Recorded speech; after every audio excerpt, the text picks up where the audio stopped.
E aí, tudo bem com vocês? Hoje nós estamos aqui em mais um Plantando na Quinta. Já que você está assistindo...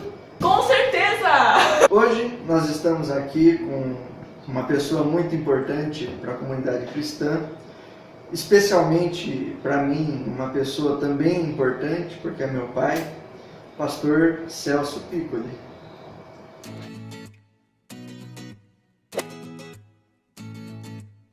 Bom, se vocês perceberem, nós temos o quadro aqui, Voando Juntos há 25 anos, de Celso e Cláudia. É um quadro de comemoração de 25 anos dos meus pais. Eu gostaria que meu pai contasse um pouco como é que foi conhecer a minha mãe, ter um namoro cristão e tudo mais. Bom, nós nos conhecemos na igreja, né? Quando a Cláudia se converteu em 82, nós nos encontramos como amigos, irmãos na fé, e não rolou nenhum interesse, nenhum romance. Convivemos durante 5 anos como amigos, e eu pedi a Deus uma amiga que se tornasse especial com relação às outras irmãs. Então essa amizade realmente foi evoluindo, foi se destacando, e nós conversando bastante, nos conhecendo melhor, em oração, com a aprovação dos nossos pais, com a bênção da igreja, todos se alegraram muito, nós iniciamos um namoro. Então já são 5 anos de convívio como irmãos e amigos, depois mais 4 anos de namoro, e já são 25 anos de casamento, estamos já no ano 26, com muita alegria. 2 filhos e muita vitória, graças a Deus. E é estranho você entrevistar seu próprio pai, mas que a gente já sabe, né, as histórias, mas como é que foi a sua conversão e o seu processo até se tornar pastor? Então, em 1981, faz pouco tempo atrás, né, eu fui convidado para um retiro com alguns irmãos de uma igreja presbiteriana independente em São Bernardo do Campo. Como eu estava assim, um pouco deprê, né? Porque tinha saído do namoro ali, de uma moça, com uma moça que eu gostava muito, ficava naquela esperança de retornar. E com essa deprê me convidaram para o retiro, e eu fui não por causa do retiro, mas porque era em Ubatuba, uma cidade que eu gosto muito, curto muito, e eu disse: eu vou para Ubatuba, não vou para o retiro. Só que lá Jesus falou muito comigo, né? Então, numa fila para o posto de gasolina, um irmão que estava dirigindo, era dono do carro, um irmão muito especial, o Silas Ferreira Dávila, que hoje mora em São Sebastião. Ele me apresentou Jesus Senhor, e eu entreguei a minha vida para Jesus Senhor, que se tornou meu Salvador.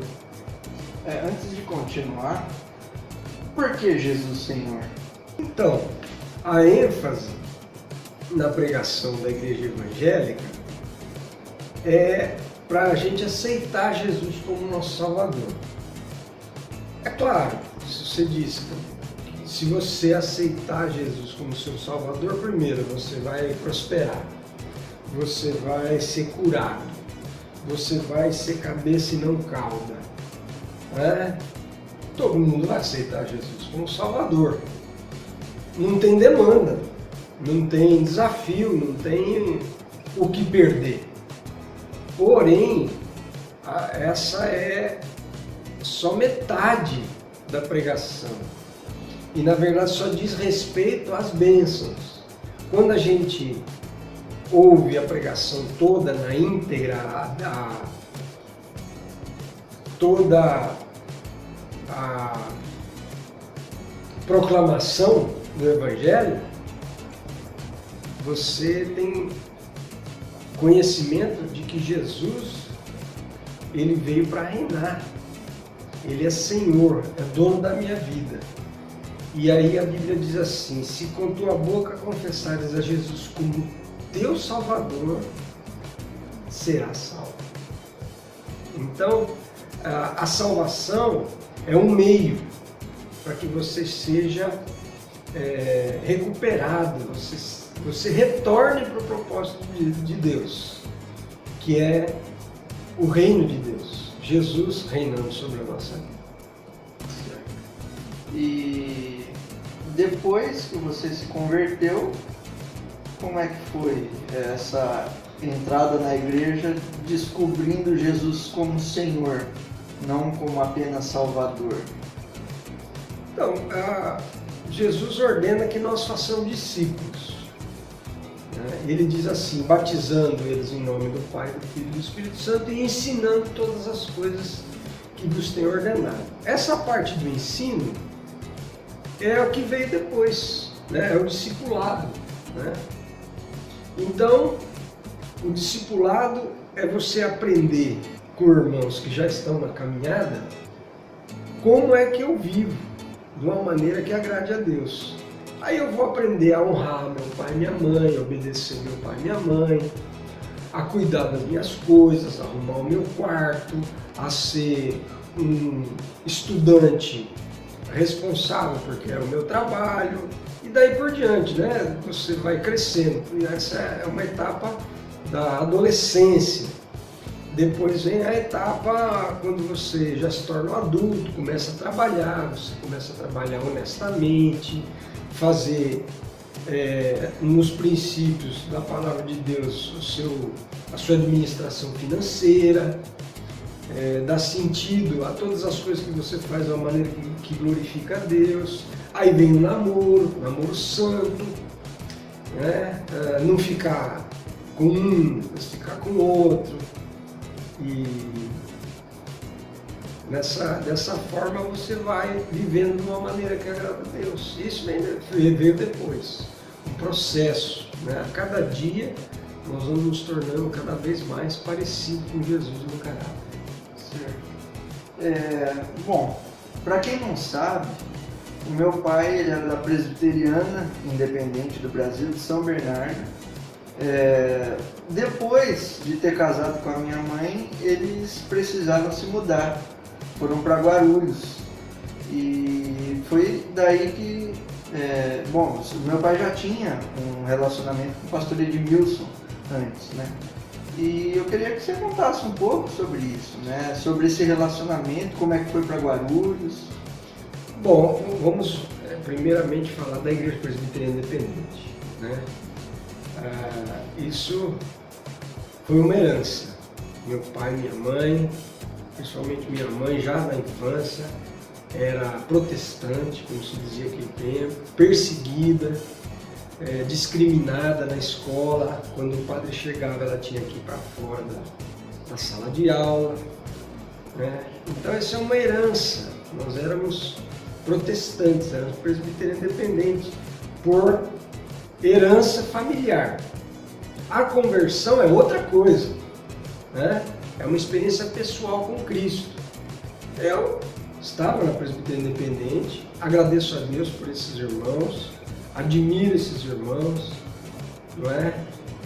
E quando nós nos convertemos assim, recebendo Jesus como Senhor, aprendemos com alguns irmãos que não eram da Presbiteriana Independente, principalmente com os irmãos do Ministério Translocal, que à época ainda não existia como Ministério Translocal, mas as comunidades de Guarulhos, a comunicação e missão cristã em Bauru já existia, e o pastor Jorge Mitian, da Argentina, todos esses irmãos nos ensinaram a unidade do corpo de Cristo, a sujeição às autoridades.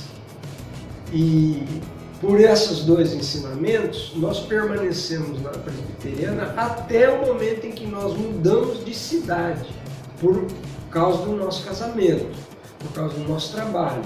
Ao mudarmos de cidade, vimos a única possibilidade de abandonar o grupo onde Deus nos chamou, né? E nos transferir para o ministério translocal.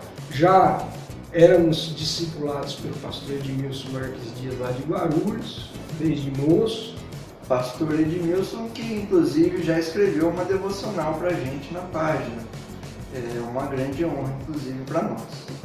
Verdade. Então, nos casamos, nos mudamos para Guarulhos, e aí, de maneira formal, nós passamos, então,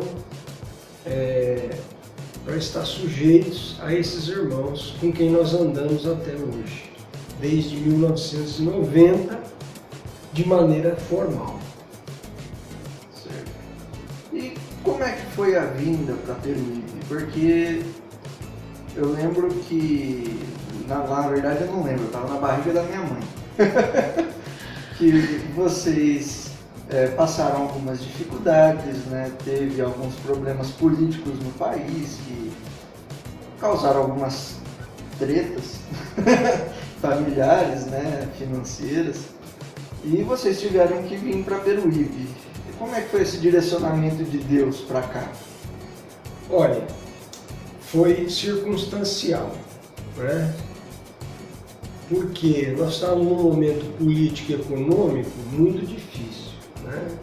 O Collor foi eleito presidente na época, tomou o dinheiro das nossas Contas bancárias. exatamente, das nossas contas bancárias, das nossas aplicações, ficamos sem recurso, iniciando uma firma com o nosso querido irmão José Edilson.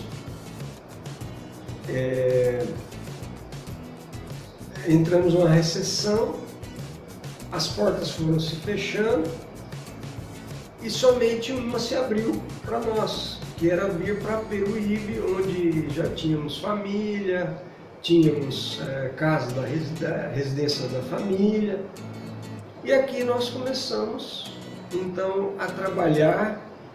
A Cláudia é professora do estado, né? Então ela foi transferida para cá.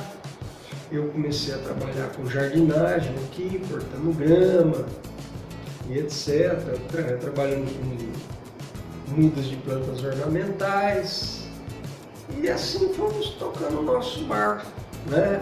E à medida que nós íamos vivendo aqui, pregamos o senhorio de Jesus, né? E hoje estamos aqui, pela graça. Certo. Você foi enviado, de certa forma, pelo pastor Edmilson a iniciar uma congregação aqui em Peruíbe, né? Hoje a comunidade cristã, a gente sabe que tem uma história grande já, né? A gente já chorou, já deu risada, já brincou pra caramba. Tive vários aniversários já, né? E como é que foi essa história toda, né? Porque não foi fácil. Bom, primeiro, nós não fomos enviados para cá para iniciar uma igreja. Foi um pouco diferente. Nós mudamos para Peruíbe. Como a gente é uma família de Deus, quando você se muda de cidade, os seus irmãos continuam seus irmãos, né? Então nós não nos desvinculamos dessa filiação espiritual e dessa sujeição em amor. Nós continuamos sujeitos àqueles irmãos. E porque nós estávamos aqui, iniciamos uma congregação, porque à medida em que nós pregamos o Evangelho e outros vão se convertendo e vão se tornando nossos irmãos, a família vai aumentando. Então, qualquer pessoa que entre nós hoje se mudar de Peruíbe, por ter nascido no Reino de Deus, por ter nascido de novo, através do nosso ministério, está vinculado a nós. Está vinculado, porque somos família. Então esses irmãos que vão para São Paulo, que vão para Iguape, eles continuam ligados E lá, pregando o Evangelho, quando se convertem duas pessoas, como diz Jesus, quando tiver dois ou mais reunidos no meu nome, eu estou no meio deles. Você tem uma igreja, uma nova igreja. Então foi isso que aconteceu conosco aqui no Peru. Certo. E durante esses já quase 20 anos, mais de 20 anos de comunidade já, Mais de 20 anos. qual que foi seu maior desafio como pastor? A nossa maior dificuldade é continuar no caminho que é Jesus, continuar fazendo sempre a mesma coisa, que é pregar o Evangelho, batizar em nome do Pai e do Espírito Santo e ensinar. E durante esse tempo você vê muitas pessoas entrando pelo caminho, recebendo a semente do Evangelho, e você testemunhar aquilo que Jesus fala na parábola do semeador.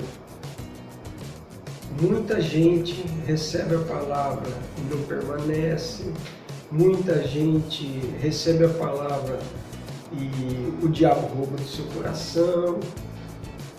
Isso aí para mim é uma coisa complicada, eu não consigo ainda assimilar isso direito, né? Como é que uma pessoa entra no caminho e depois sai do caminho? Pessoas com quem a gente chorou, pessoas que nós vimos crescer, ensinamos, aconselhamos, socorremos, e depois simplesmente porque ama mais o mundo, abandona Jesus, passa por nós na rua, nem cumprimenta, Às vezes atravessa a rua para ir para longe.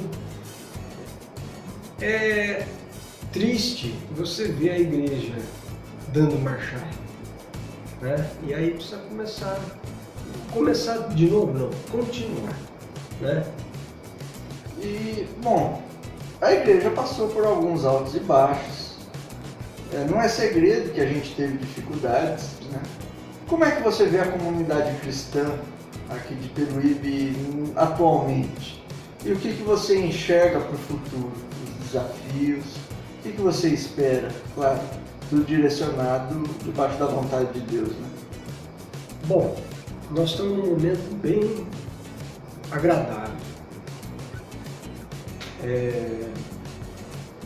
Eu posso ler um trecho da Bíblia? Então, aqui o nosso momento agora é resultado disso aqui que eu vou ler para você. Na segunda e na terceira carta de João, nós lemos o seguinte: ó, fiquei sobremodo alegre em ter encontrado dentre os teus filhos os que andam na verdade, de acordo com o mandamento que recebemos da parte do Pai. Então, o que está acontecendo conosco hoje é o resultado do que nós fizemos com você, com a Rebeca, nossa outra filha, o que o Robson e a Luzia fizeram com a Adriele, que é, enquanto nós estávamos vivendo o nosso casamento, fazer os nossos primeiros discípulos, que são os nossos filhos. Aí os nossos filhos fazem com outros amigos o mesmo que nós fizemos com eles. Outra geração, né? Cumprindo a palavra, quando Paulo fala para Timóteo: o que da minha parte ouviste, ensina a homens e mulheres, né? Fiéis e idôneos, para que ensinem a outros. E assim a igreja vai crescendo, como uma família, sempre como uma família. Uma família tem problemas e nunca deixa de ser família. E às vezes a nossa família da carne e do sangue tem problemas e não sabe resolver, mas a família de Deus tem que saber resolver, né? Para permanecer unida. Certo. Para finalizar, mais uma vez. Gostaria que você deixasse uma mensagem para quem está nos assistindo. Muito bom. A mensagem que nós queremos deixar para todos os irmãos da comunidade cristã é que a gente pague o preço de sermos um, para a glória de Deus. Não abandonando o Senhor, não deixando de congregar. Cada reunião é uma oportunidade de estar com Jesus, porque Ele disse, eu estou no meio. É a motivação para nós deixarmos a nossa casa e estarmos juntos adorando. E a mensagem que eu quero deixar? Aqueles que ainda não tomaram uma decisão com respeito a Jesus como Senhor da sua vida, nós queremos convidá-los a fazer essa decisão, convidá-los a procurar um grupo de pessoas que servem a Deus com seriedade. E eu quero dizer uma coisa que aconteceu há muitos anos atrás, logo no início. Eu trabalhava como professor em 2 escolas, tinha contato com jovens, convidava os jovens para conhecer Jesus. E numa noite, num domingo, eu estava esperando que alguns comparecessem a uma reunião nossa. E não compareceram. Estávamos sua mãe, você pequeno, Rebeca ainda não havia nascido, minha irmã Doris, meu cunhado Evaldo e os seus filhos. Na nossa casa, eles foram feitos discípulos por nós, batizados pelo pastor Edmilson. E naquela noite, eu fui levado pelo Espírito Santo a ler a passagem onde Abraão negocia. Abraão intercede com Deus sobre Sodoma e sobre Gomorra. Abraão dizia assim, Senhor, se houver ali 50 justos, o Senhor vai destruir a cidade? E Deus dizia não. E ele foi baixando o número até chegar a 10. Senhor, se houver ali 10 justos, o Senhor vai destruir a cidade, o justo com o injusto? E Deus disse para ele, não, se tiver 10 justos, eu vou poupar a cidade. E o que o Espírito Santo diz para nós? Não se preocupe com a quantidade de pessoas, mas com a qualidade. 10 justos podem salvar uma cidade. Então, quando eu entendi aquilo, esperando que a nossa congregação aumentasse, ficasse cheia de gente, o Espírito Santo disse, agora que você entendeu o que tem que trabalhar, o discipulado, a santidade, a coerência do que se prega e do que se vive, então você pode me pedir agora quantas pessoas você quer nessa igreja. Eu pedi 10% da cidade. 10% da cidade. Eu pedi aquela época. Hoje Peruíbe está com cerca de 60 mil pessoas. Seriam então 6 mil pessoas. É uma congregação. É por isso que eu vou.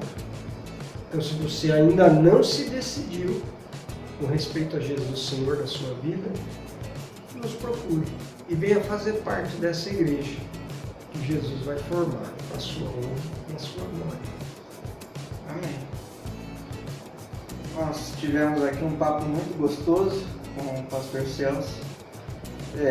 Já era anseio, um desejo nosso em ter algumas entrevistas no Plantando na Quinta, E eu achei justo ter o pastor da comunidade como primeira entrevista.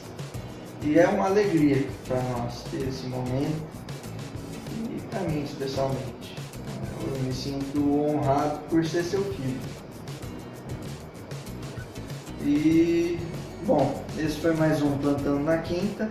Se você tem alguma sugestão, se você quer tirar alguma dúvida, se você gostaria de conversar com algum de nós, pode entrar em contato no nosso e-mail. Deus abençoe, não esqueça de curtir a nossa página e compartilhe Deus.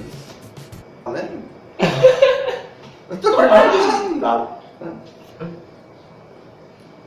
Como é que eu começo? Fica lá, pai, brincadeira.